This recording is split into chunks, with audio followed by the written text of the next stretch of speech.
בואו תהיה לסדר את הצעד שלי בשולחן חלק 2. הנה כל הצעד של לספר שסידרנו בחלק הקודם, ועכשיו זה הצעד שלי לסדר, אז יאללה בואו נתחיל. לא הבנתי למה יש לי קרם פשוט, אז אני אזיז אותו לצד.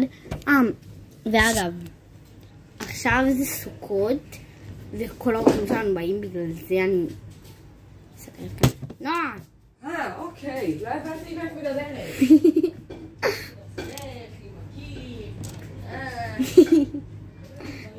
בלי סשל.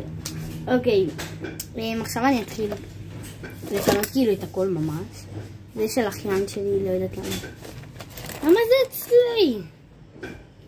טוב, יאללה נשאיר בית ממתקים, סתם. זה הולך לפח כי אחיין שלי גם ככה לא מסתמדים. כאילו ב-2-3.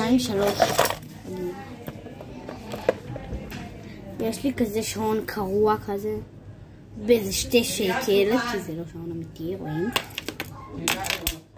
מסרק שבילים, מסרק רגיל.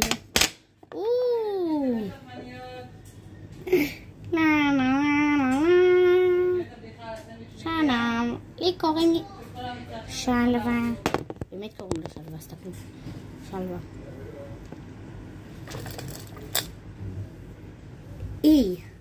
גם זה הולך לפח. קליפ שמת חיי. בואו. למה? לכל הרוחות יש כאן ספוג. למה? לפח. לק. אני מושג מה הוא עושה את זה. קאט של בקבוק משנות ה-80.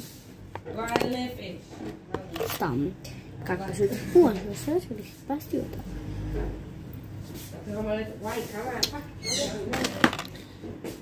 הנה עוד שרשרת יפה ממש. יש לי כבר שרשרת מתאימה גם לגילים וגם יש לי צלם שנכי. לא הבנתי למה יש לי פשוט גומיה. את זה. קיצר, אני אפנה פה הכל וחכו לחלק 3. ביי.